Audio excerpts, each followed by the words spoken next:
February 1945, Rötgen, Germany, 300 feet altitude. The air in the Rötgen forest was not just cold, it was the chilling, metallic breath of a dying empire. For the surviving tank crews of the Wehrmacht, early 1945 was a study in contradictions. They were outnumbered, perpetually short on fuel, and facing an enemy whose sheer industrial muscle seemed to warp the very laws of physics. Yet in the cramped, oil-scented confines of their heavy tanks, the Tiger II, the Jagdpanther, a dark pride still persisted. This pride was forged in fire. Since 1942, they had fought a war of technological superiority where the sight of a 56-ton Tiger or an 8-centimeter gun sent shivers down the spine of any Allied tanker. They had turned the Sherman and the Cromwell into blazing funeral pyres, proving that quality, even in declining numbers, could dominate quantity. In their minds, the Americans, despite their vast armies and endless supplies, were still fielding the M4 Sherman, a tank that, to the German eye, was an elegant joke. It was fast, it was reliable, but its standard 75-meter and even the upgraded 76-millimeter guns were little more than pinpricks against the massive sloped armor of the Panther or the 180-meter frontal plate of the Tiger II. This arrogance, born of repeated tactical victories, created a deadly historical irony. The German High Command, confident in the qualitative edge of their heavy-hitting behemoths, failed to grasp the scale of the counter-evolution taking place across the Atlantic. They had designed their superb tanks to fight tanks, creating technical masterpieces that required astronomical resources and man-hours. They were obsessed with the kill ratio. Meanwhile, the Americans, with their genius for mass production and incremental improvement, were about to introduce a weapon that broke the fundamental psychological equation of the battlefield. The German tankers understood the 76mm HVAP high-velocity armor-piercing rounds were a threat, but the idea of a truly comparable American heavy tank, it was a fantasy to them. The intelligence reports filtered through the propaganda machine, dismissing rumors of a new massive American tank as typical Allied exaggeration. "We laughed when we heard the stories," recalled Heinz Kramer, a veteran Panzer IV gunner captured later that year. "They spoke of a tank like a Tiger, but American. The Americans build trucks and jeeps. They do not build proper tanks. We believed the war would be won by the Kampfwagen we already had." The engineers at the American Ordnance Department were well aware of the disparity. They had watched Allied crews suffer the trauma of meeting the Tiger in Tunisia and the Panther at the Battle of the Bulge. The M4 Sherman was a workhorse, but it was outgunned and out-armored. The solution lay in the heavily protected T-26 series, culminating in the M26 Pershing.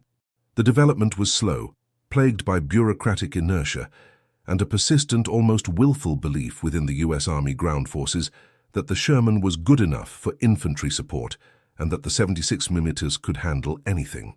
Yet, critical voices, bolstered by combat reports, pushed for a revolutionary weapon. The Pershing was named for the legendary General John J. Pershing, symbolizing the U.S. Army's delayed but decisive entrance into the high-stakes game of armored warfare. Its core was the M3 90mm main gun, a high-velocity weapon capable of piercing the frontal armor of a Panther at tactical ranges. Its frontal armor was thicker, better sloped, and far more protective than any previous American medium tank. It was, finally, a tank designed to fight Tigers. Crucially, the decision was made to rush a handful of these pre-production tanks into combat under the experimental Zebra mission. This wasn't merely about gaining combat experience, it was a psychological operation, designed to show the Allied forces, and more importantly the Germans, that the industrial might of the United States had finally produced a true predator. And so, in the harsh winter of early 1945, amidst the mud and the blood of the collapsing Western Front, the M26 Pershing arrived. It was quiet, almost unnoticed, mixing into the endless stream of U.S. supplies. It was the weapon the German High Command refused to believe existed, and its silent entry set the stage for one of the most abrupt and terrifying tactical awakenings of the war. The stage was set for the moment when German crews, hardened veterans of 3 years of total war, would look through their optics, see a shape they did not recognize, and fire a round that simply bounced off. The complacency of the Wehrmacht was about to be shattered by 42 tons of American steel, carrying the promise of a decisive end. If you are interested in exploring the moment German arrogance met American steel, make sure to like, comment, and subscribe to the channel. Your support helps us uncover more pivotal stories from the history of technological warfare. The Pershing was a phantom, an unknown quantity, even to the men who would crew it. The veterans of the U.S. armored divisions were scarred by the tiger phobia that had become endemic among Allied tankers. They had learned the brutal lessons of avoiding confrontation, of flanking, and of simply surviving long enough for air superiority to arrive. When the M26 rolled off the flat cars, it didn't immediately inspire confidence. It was larger than the Sherman, heavier, and its high-velocity 90mm cannon was intimidating, but skepticism was a hardened shield against disappointment. They had seen improvements before. This tank, however, was fundamentally different. The M26 weighed in at 42 metric tons, nearly 20 tons more than the M4A3 Sherman. This mass was not decorative, it was armor, 100mm thick on the turret mantle and a substantial 76mm front plate, sloped at 46 degrees. But the true game-changer was the main armament, the M3 90mm gun. This weapon, originally conceived as an anti-aircraft piece, now spat a M71 high-explosive HE shell, or, more importantly, the M82 armor-piercing capped ballistic capped APCBC round at a muzzle velocity nearing 2,800 feet per second, 853 meters per second. To put this into perspective, the late-war German Panther's legendary 75mm KWK 42L70 gun could penetrate about 138 meters of vertical armor at 500 meters. The M26's 90mm or M82 round could achieve comparable or superior penetration against the Panther's frontal glacis plate at typical combat ranges, effectively negating the German technological edge. The first few tanks were assigned to the 3rd Armored Division and the 9th Armored Division, seasoned units already embroiled in the viscous close quarters fighting across the Siegfried Line. The crews, wary but hopeful, put the new machine through its paces. They quickly discovered its strengths and weaknesses. The tank was powerful, but mechanically temperamental. Its engine, a Ford GAF V8, was strained by the immense weight, leading to poor cross-country performance compared to the Sherman. But once it reached a firing position, the sound of the 90mm round leaving the barrel was a reassurance that cut through the years of fear. "You heard the difference immediately," recorded Sir Charles E. Wilson, a Pershing commander with the 3rd Armored. "The 76 was a crack. The 90 was a solid whoomph, a deep, chest-rattling sound. It wasn't just the sound. It was the psychological weight of knowing that for once we were carrying a bigger stick." The German forces, meanwhile, were pushing back in Operation Wacht am Rhein, the Battle of the Bulge, and subsequent local counterattacks, desperately trying to stabilize the Western Front. German logistics were in ruins, but their armored units, though few, remained lethal. The Schwer Panzerabteilungen, heavy tank battalions, still fielded the feared Tiger II, Königstiger, a tank that was, on paper, almost invincible. Weighing 68 tons, with a massive KWK 43-8, 8cm gun, it could engage and destroy any Allied tank from distances where it was immune to return fire. This strategic reality meant that for the M26 to prove its worth, it couldn't just fight. It had to win the unthinkable duel, a heavy tank versus heavy tank confrontation, to break the German psychological dominance. The first few encounters were fleeting and confusing. In the chaos of late-war fighting, the M26 didn't look drastically different from the upgraded Sherman at a distance, especially to a German crew focused on the fight. But the reports began to trickle back.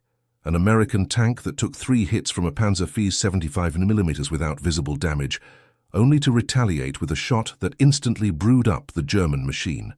The early German skepticism started to turn into bewilderment. They were confronting a new unknown variable in the complex equation of armored warfare. What was this ghost in the wire? Where did it come from? And most frighteningly, what other American surprises were still waiting? This technological shift was not merely an upgrade, it was a silent, creeping terror.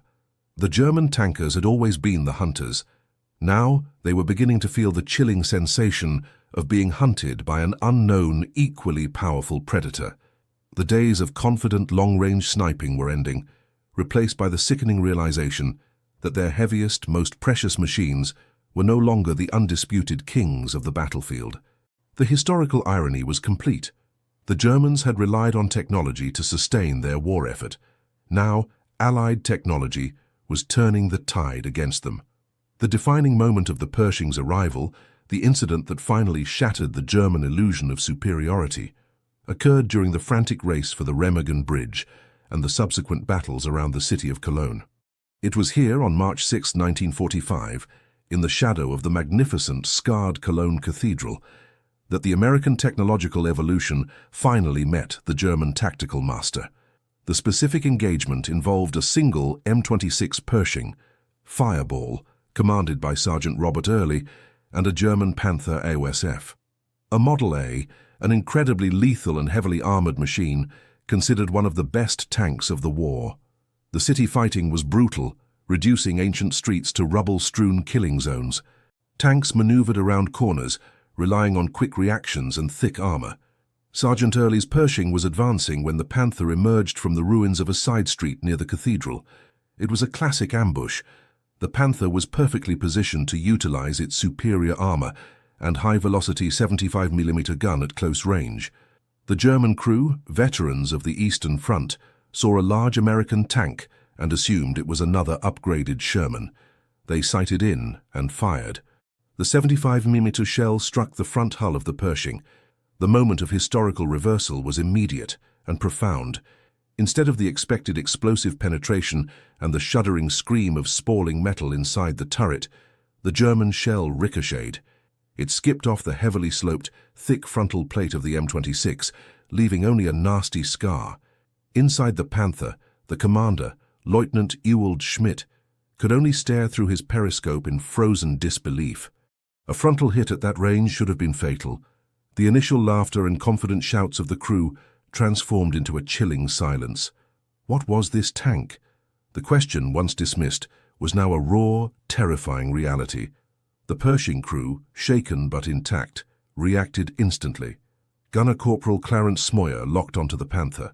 The German tank was still traversing its gun to attempt a second, more precise shot.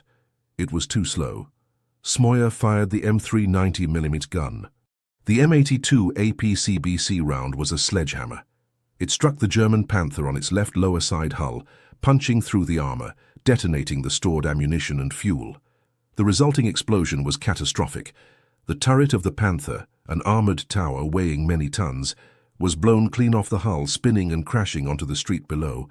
It was an execution. A perfect one-shot kill against a premium German tank, achieved head-on, after the Pershing had successfully absorbed a direct hit. The explosion was not just a fireball, a local resident later recounted. It was a sound of finality, a heavy iron gong that signaled the end of something for the German soldiers. You could see it in their faces. The shock. The news of the new American monster spread like wildfire through the surviving German armored battalions. No longer was it a vague intelligence report. It was a confirmed battlefield reality. The German advantage had vanished. Their heaviest tanks, the Panther and even the Tiger II, while still formidable, were now fighting an enemy capable of achieving a catastrophic kill against them at tactical range, and crucially an enemy that could survive their own shots. The psychological terror of tiger phobia was now being inverted. The German crews, accustomed to their invincible armor, suddenly felt exposed, their sense of safety stripped away. The realization that their own heavily armored tanks, built with meticulous over-engineering and consuming vast national resources, could be incinerated by a single 90mm round was demoralizing. This was the core of the strategic revolution the M26 introduced. It wasn't just a physical weapon, it was a psychological weapon that destabilized the morale and tactics of the enemy. The German doctrine, which relied on the brute force of superior armor to dictate engagement terms, was now obsolete. The game had changed, and the German tankers were left with the haunting question: if this tank can survive a direct hit from our best, what chance do we truly have against the overwhelming American industrial machine that can build thousands more? The metal kraken had finally risen from the sea of American production.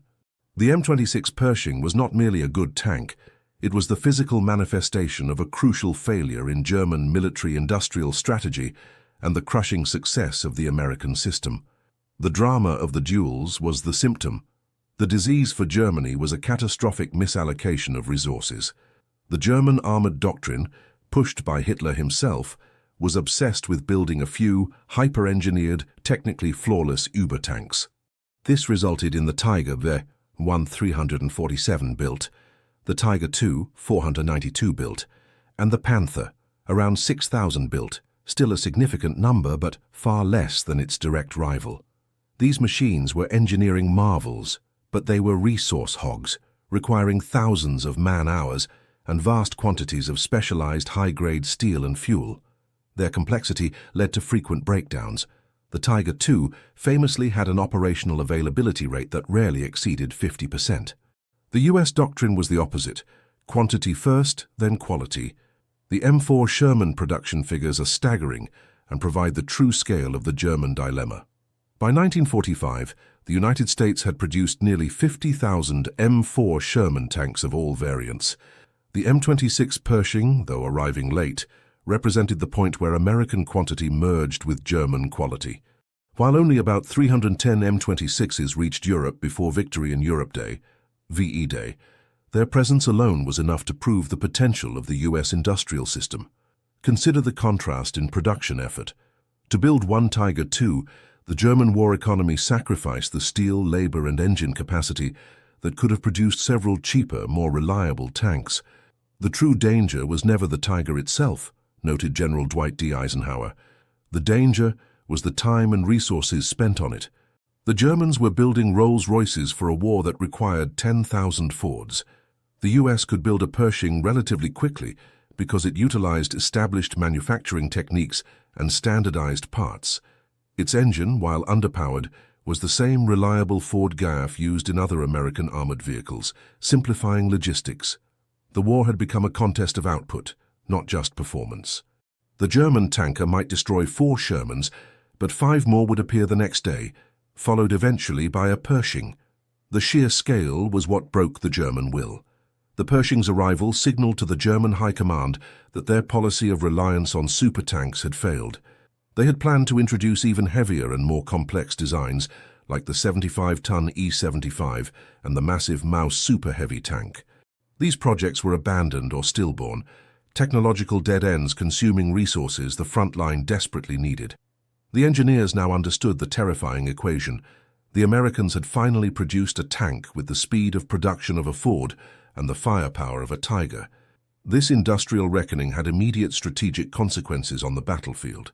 When a German tank commander knew the enemy might field a Pershing, he could no longer rely on his massive armor to save him during a frontal engagement.